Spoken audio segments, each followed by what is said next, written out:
70 years ago, Jim Lovell was flying a nighttime training mission over the Gulf of Japan.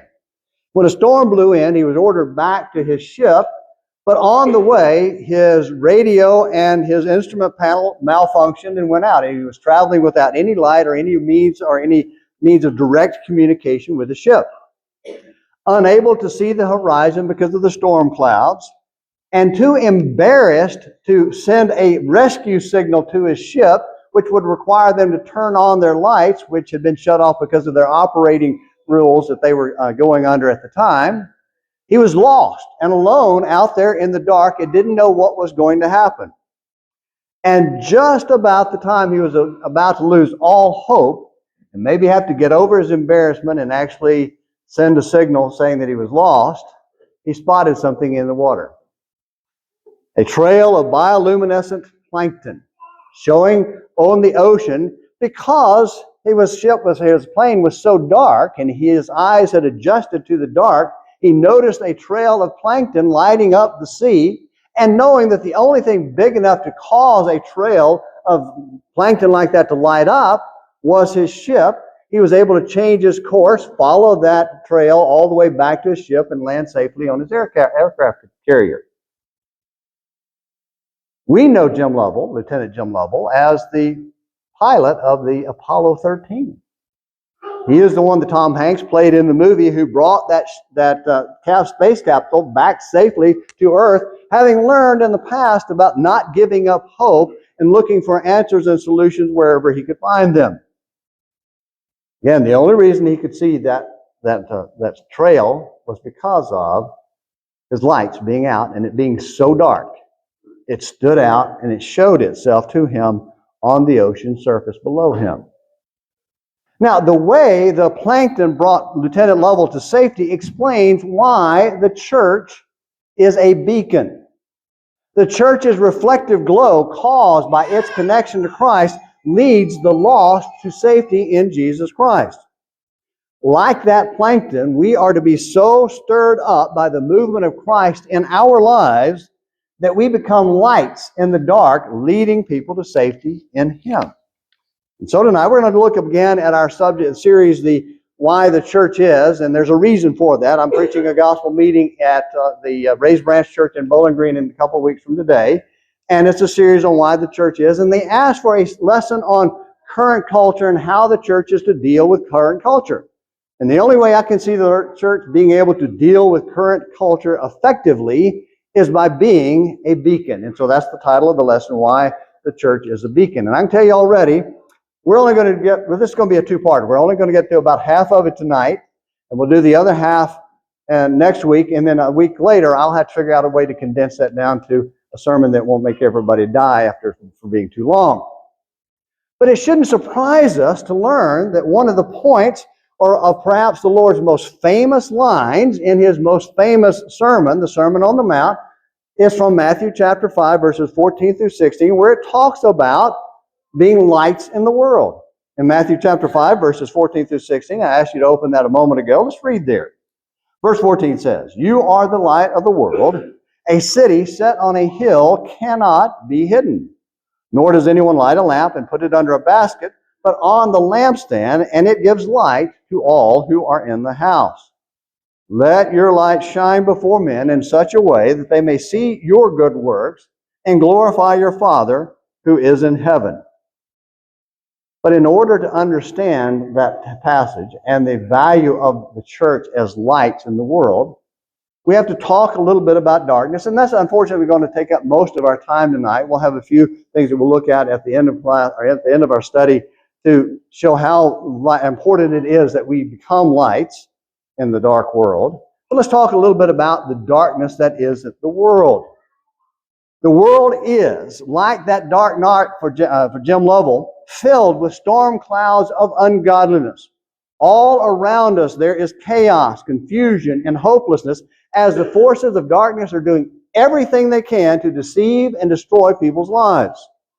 We see it just exploding in today's culture wars as the so-called woke mob seeks to destroy all cultural traditions. Now, some of you are saying, well, woke, what does that mean? You may have heard the word, but you don't know what it means, or you may have never even heard of it. And so we're going to talk about what woke is, what it means, and how we should respond to its cultural impact. But of course, to do that, we're going to have to define the word and explore its impact on culture. And then we'll discuss a little bit about how to respond at the end of this lesson, and then in more detail next Sunday night. The word woke originated about 100 years ago among black culture to warn black Americans to be awake and alert to the dangers they faced in the South during the height of segregation and the KKK activities. It was a dangerous time for them in the South. They had to be very careful. They had to be very aware of where they were and their circumstances and situations so that they could be aware of, try to remain safe. That phrase carried on through the civil rights movements of the 60s, but it was redefined, it was seized and redefined about around 2010 by gay activists and radical Marxists to include all fringe or marginalized groups. Anybody that believed themselves to be marginalized from normal American culture became automatically a part of the woke group and a part of their effort to seize power to gain control over society. And they have one goal they have one goal.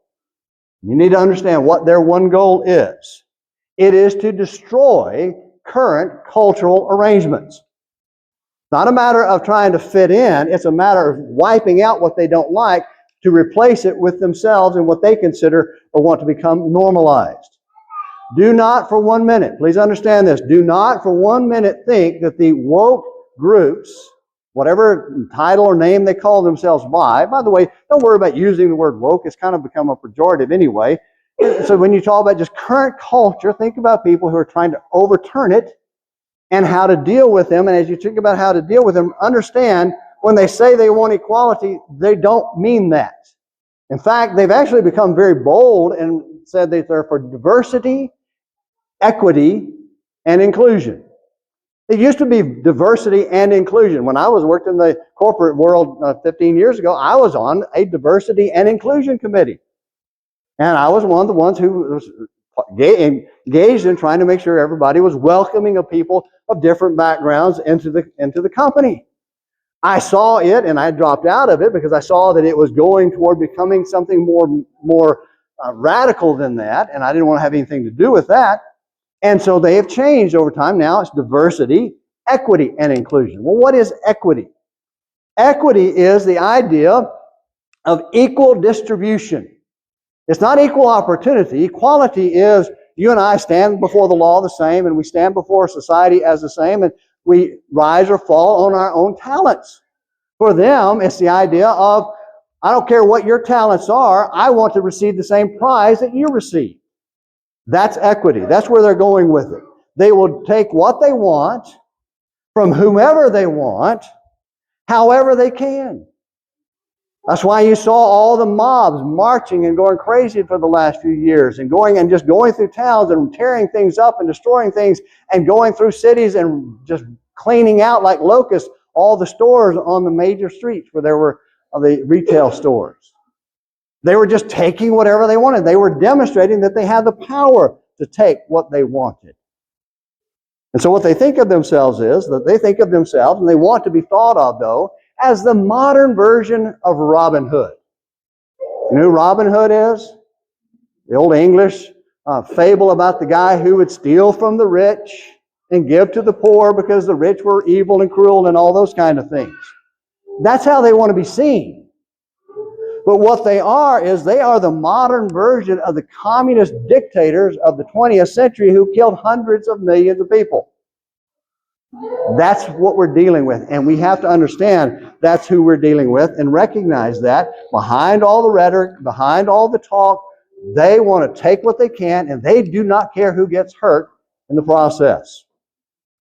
And so woke now means the politics of anger and resentment. And they're pushing for the radical redistribution of what they consider power and wealth. If you are an elected official and you're not one of their fringe groups, you've got to go so they can get one of their fringe group people in there. It's a large collection of angry, resentful, envious people aligning in opposition to those that they believe took all their stuff, and they want it back. That's their mindset. That's their thinking. And if they can't get it back, understand this as well. If they can't get it back, in other words, if you don't hand it over to them voluntarily, they're going to take it from you. And if they can't take it from you, they're going to burn it to the ground. That's how horrifically evil they are in their thinking. Now, not most of them that are involved in it don't understand that, but the leaders are understanding it, and they're using the mob who thinks that they're trying to be the Robin Hood to destroy and take and destroy. That's what we're dealing with. That's why the traditional male-female marriage relationship has to be destroyed. That's what they're trying to do. They have to destroy it so that marriage can be whatever they want it to be. Whomever can marry whomever or whatever they want to marry and consider as their spouse. Traditional male-female marriage relationships got to go. And if you wonder where all this gender dysphoria is coming from and all this mess about am I male, am I female, am I they male, they, whatever I might be, what pronoun do I accept or claim for myself? That arises out of their desire to destroy male-female biological distinctions. That's where all of this is coming from. They're trying to destroy that distinction so that they can be whomever they want, whenever they want, and nobody can say anything about it. In fact, not only can you not say anything against it, you're supposed to support it and encourage it and celebrate it. That's what this woke crowd is all about. And listen to this. They do not care how many children's lives they destroy along the way. They don't care. And what they're finding out now is more and more of these folks that are who are going through the transition of switching from what they were born as to what they think they should be. Their mental health problems are just off the charts, and they're finding out that it's a disaster.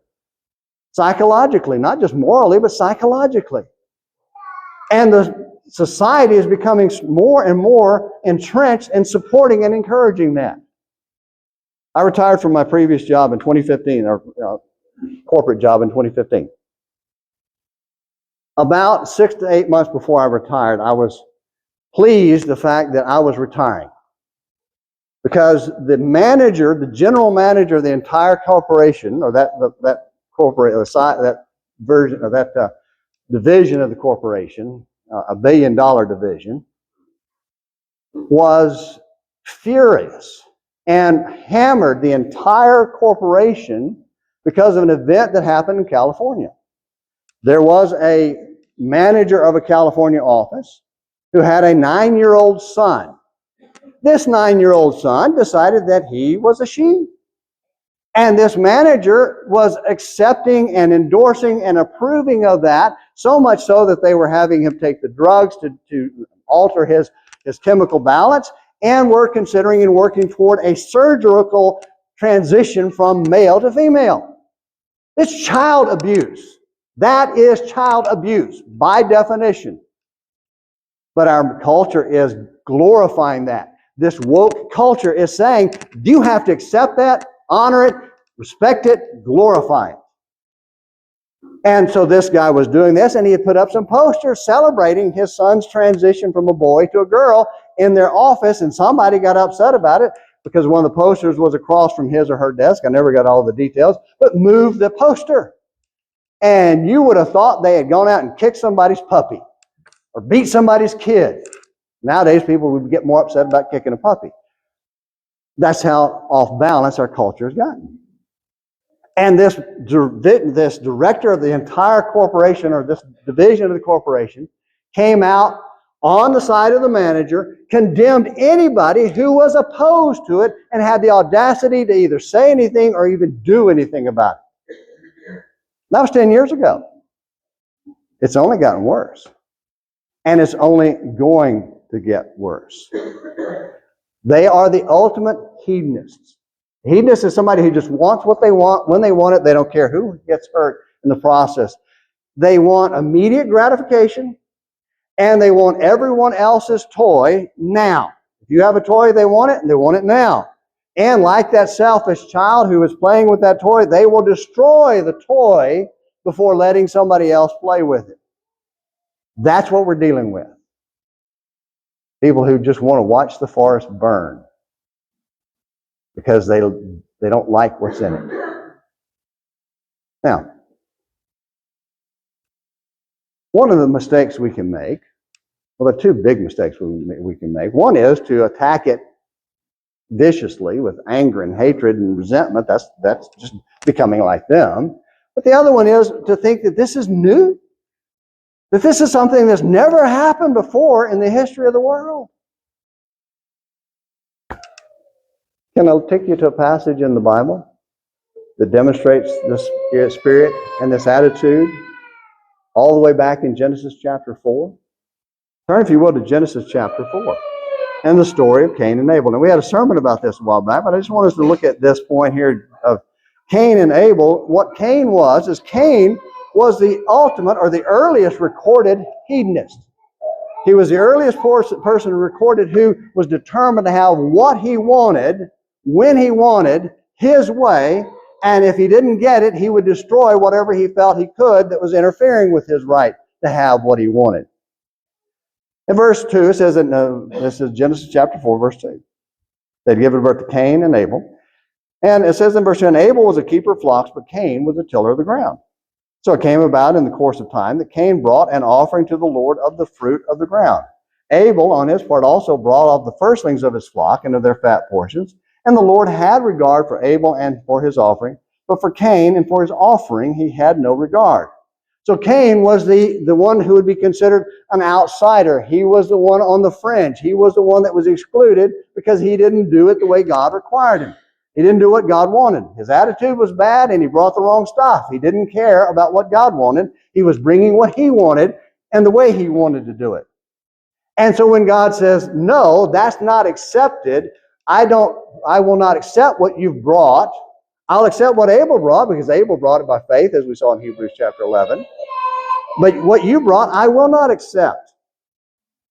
And because he said he would not accept it, notice in verse 5, so Cain became very angry and his countenance fell. Anger and resentment. He was angry at God for not accepting what he wanted, and he was angry of his brother and resentful of his brother for his offer being accepted. So he was the ultimate hedonist. He was the ultimate one who had to have things his way. Verse 6, then the Lord said to Cain, why are you angry? And why has your countenance fallen? So what he's doing is, and this is the way we need to approach this, and be something for next week, he's saying to them, what are you upset about? Why is this making you angry? Why has this upset you? Why are you so resentful? And verse 7, he gets to the heart of it. If you do well.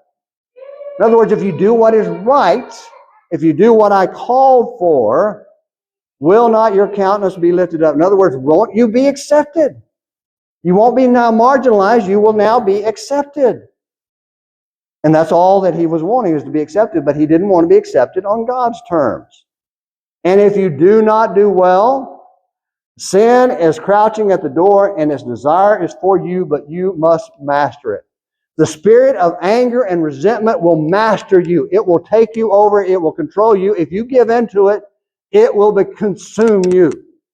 And then you will try to consume anything that is causing that. And that's exactly what we're seeing in our culture and in our society today. He, like any 3-year-old who didn't get what he wanted because his other 3-year-old friend was playing with it, decided that if he could not have God's approval, then Abel wasn't going to get it either, and so he killed him. Folks, that's exactly what's going on in our society today. You stand in front of the mob, try to stop this mob, they will kill you. Maybe even physically, depending on the situation, but they will try to kill your reputation. They will try to destroy your job. They will get you fired. They will get you shut down. They will get you deplatformed, which is you'll get kicked off of YouTube or Facebook because you said something they didn't approve of. They'll be like my cousin. I have a cousin that is a practicing homosexual who got furious at me over an article I wrote on Facebook last year. and called me all kinds of names. But interestingly enough, he didn't unfriend me. So I responded, and I keep posting. I hadn't been the recipient of his vitriol, and since then. Do you know what? That was thousands of years ago. 2,000 years ago, it was happening to Jesus. Turn, if you will, into the New Testament to Mark chapter 15. In Mark chapter 15 and verse 10, it's just boldly stated by Mark that the reason that the Jews delivered Jesus to the Roman power was envy. They were driven by envy. This is Mark chapter 15 and verse 10. And the leader of the of the Roman occupation force, Pilate, knew it. Verse 10. For he was aware, it's talking about Pilate, that the chief priests had handed him over because of envy. So the Lord was being treated that way because of envy. Bitter resentment and envy of his power and his influence caused the Jewish rulers to get him killed. Just like Cain killed his brother Abel. And guess what? In John chapter 15, Jesus said that his followers, you and me, will face the same kind of persecution, the same kind of hatred. John chapter 15, and then verses 18 and 19. If the world hates you, you know that it has hated me before it hated you. If you were of the world would love its own, but because you are not of the world, but I chose you out of the world, because of this the world hates you. One of the takeaways we should bring with that is the simple fact that if we are of Christ, if we are followers of Christ, we're going to speak and live in a way that the world is going to hate us. They're not going to tolerate us. They're not going to put up with us. They're not going to appreciate or honor or celebrate our beliefs. They're going to do everything they can to destroy it.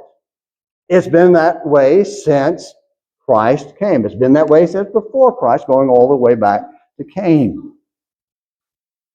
This hatred has been poured out on the believers in Christ for 2,000 years. So the point from this is, don't make the mistake of thinking, oh, this is just nothing like this. This has never been anything like this. Maybe not in our lifetime and in our society and where we're living, but this way of life, this hatred of God has been around for centuries, and it has been a part of brethren even here in America in many ways as well. Maybe not as violent, but just as strong. Hatred that is just as strong. Well, I think we talked about darkness long enough. Yeah, I think so. And we don't have a whole lot of time, but let's just talk for a few moments about light. Let's just change from talking about darkness to light. Going back to Matthew chapter 5, it should not surprise us that Jesus called on us to be reflections of Him, to shine in the world so that they can see Him through us, through our lives. And this concept is repeated throughout the New Testament in a number of other passages, but again, just wanted to bring our attention back to that one. Think of it this way. Light has been a symbol of holiness, goodness, knowledge, wisdom, grace, hope, and revelation ever since creation, going back to creation in Genesis chapter 1. The first thing that God created was light. And the light dispelled the darkness, and the light was not overcome by the darkness, and the light was good. God saw the light and saw that it was good. And so this is the beginning of the power of light to change things. And so God is using light as that symbol. And this light, of course, is in opposition to or contrast with darkness that represents everything that is opposed to God. Turn over to John chapter 1. We see there that John referred to Jesus as the light sent into the world. John chapter 1, verses 1 through 5. It says, in the beginning was the Word, and the Word was with God, and the Word was God. He was in the beginning with God. All things came into being through Him, and apart from Him, nothing came into being that has come into being. In Him was life, and the life was the light of men. The light shines in the darkness, and the darkness did not comprehend it or overcome it. And so this light that is Jesus came into the world, and the darkness that is the world, even though it killed Him, even though it put Him to death, could not keep Him dead, because It had no power over him, and he overcame it. Verse 9, there was the true light that came in, that which coming into the world enlightens every man. And so Jesus is the light of the world. In fact, that's what Jesus called himself later in John chapter 8 and John chapters 8 and 9. Look in chapter 8, verse 12. Jesus said, I am the light of the world. He who follows me will not walk in the darkness, but will have the light of life. And then in chapter 9, or then again in chapter 9, and in verse 5, he says, while I am in the world, I am the light of the world. And so Jesus is the light. In the middle of all this darkness, you have this blaring light greater than the sun, more powerful than the sun, shining out and saying, the world will not overcome me. The world will not destroy him. He is the light of the earth, the light of the world. And so we have that to look to.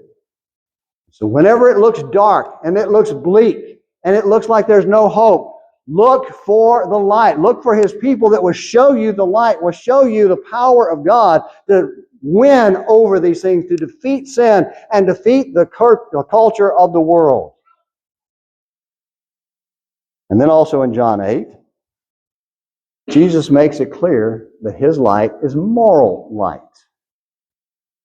Moral light, spiritual light, that is more powerful than the sun. Is greater than the sun, has eternal power. The sun will burn up, the sun will be destroyed, but the moral light that is Jesus will never end, will never be destroyed. And so the sunlight that we see outside today is just a pale shadow and symbol of the light. In John chapter 8, look in verses 23 and 24. He says, you are of the world. Says, you are from below, I am from above. You are of this world, I am not. That is not the passage I wanted. How did I mess that up? Well,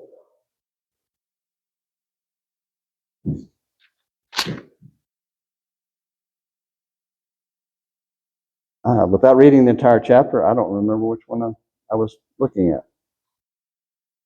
So we'll skip that. But look in Revelation chapter 21. In Revelation chapter 21, we see heaven described as a place where God is the light. There's no need for light. There's no need for the sun. There's no need for the moon, because we have the Lord as our light, God as our light. In chapter 21, verses 23 and 24, he says, and the city has no need of the sun or the moon to shine on it, for the glory of God has illumined it, and its lamp is the Lamb. The nations will walk by its light, and the kings of the earth will bring their glory into it. Speaking of the heaven and the eternal realm. And then in chapter 22 and in verse 5, we read this, there will no longer be any night, and they will not have any need of the light of a lamp, nor the light of the sun, because the Lord God will illumine them, and they will reign forever and ever. And so we have this light waiting for us, this great moral light, spiritual light, that will shine in a way that overpowers everything. There will be no darkness. There will be no sin. There will no, another passage is no sorrow in that place where there is a light. And so we are reflections of that light. Jesus shines through us. We are the lens through which the light of Christ shines into the world. Well, there could be a lot more said about that, and we'll save it for next Sunday night with part 2 of why the church is a beacon. Let's just wrap up with some final thoughts. Go ahead and get your songbook out. Invitation song number 278. Let's go ahead and get that out. The darkness surrounds us. Are you giving in to the dark, hiding in and from the dark because of fear, or are you stirred up by Christ in your life to be his light? When you think about it, a plankton, I didn't get a picture of a plankton, but you can imagine how many millions of plankton there had to be for a trail like that to show up. That's a military ship in the Indian Ocean, by the way. There had to be millions of plankton for that light, for that trail to show. One individual plankton is insignificant, right? One little plankton is nothing And in some ways, we need to think of ourselves that we're one little plankton. Each one of us individually is one little plankton. And we don't have much light. But when we mix with all the plankton here, our light begins to glow. The power of that light begins to show. And then when we compound that with all the Christians across this country, the light of the gospel of Jesus Christ, the light of our Lord, begins to shine brightly. And we can have the power to change lives. And that's how we're going to deal with our culture. Not politically, not the power of this world. That's not the way you deal with it. That's not the way Christians deal with sin. They deal with it through the gospel. We'll talk about that more next week. I just got one final question. Will you be a part of the church's beacon leading the lost to safety in Jesus? That requires you to be a Christian. Because if you're not a Christian, you're in the darkness. But if you're a Christian, you're a plankton. You're one of those little plankton in the middle of all of that light. Leading people to Christ. Which will you be? If you're not a Christian, let us help you become one tonight. If you are one and you've let your light go out, and you need some encouragement, you need some uplifting, you need someone to put an arm around your shoulder and hold you up and say, come on, you can do that, let your light shine. There are people here in this building that will help you do that tonight.